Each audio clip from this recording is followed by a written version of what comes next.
ஆண்டுக்கு 4 நவராத்திரி இருக்கு. சித்திரை மாதம் வசந்த நவராத்திரி கொண்டாடுறோம். ஆனி, ஆடியில ஆஷாட நவராத்திரி, புரட்டாசி மாதத்துல சாரதா நவராத்திரி, தை மாதத்துல ஷியாம்லா நவராத்திரி. இதுல பெரும்பாலும் நம்ம கொண்டாடுறது எந்த மாசம் அப்படின்னா, புரட்டாசி மாசத்துல வரக்கூடிய அமாவாசைக்கு அடுத்த வர பிரதம திதியிலிருந்து நம்ம கொலு பூஜை ஆரம்பிச்சு கொலு கொண்டாடுறோம். நவராத்திரி ஏன் கொண்டாடுறோம்? எதனால நவராத்திரி கொண்டாடப்படுது அப்படின்னா, எருமை உருவம் கொண்ட அரக்கிக்கும், கம்பனுக்கும் பொறந்தவங்க தான் மகிஷாசுரன்.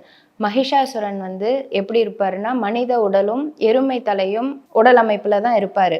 மகிஷாசுரன் வந்து பிரம்மன குறித்து 1000 ஆண்டுகள் வந்து ஒரு தவம் புரிஞ்சுட்டு இருந்தாரு. என்ன தவம் அப்படின்னா, எனக்கு மரணம் ஏற்படக்கூடாது. அப்படியே மரணம் ஏற்பட்டாலும், ஒரு பொண்ணோட கையால தான் என்னோட மரணம் நிகழணும் அப்படின்னு சொல்லி வரத்த வாங்கிட்டு வந்திருப்பாரு.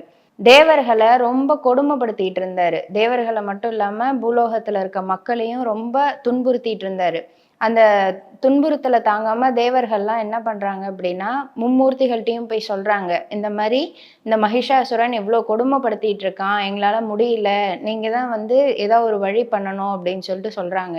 மும்மூர்த்திகளும் சேர்ந்து அம்பாள் வடிவத்துல ஒரு சக்திய அனுப்பி அந்த மகிஷாசுரன வதம் பண்றதுக்காக அனுப்புறாங்க.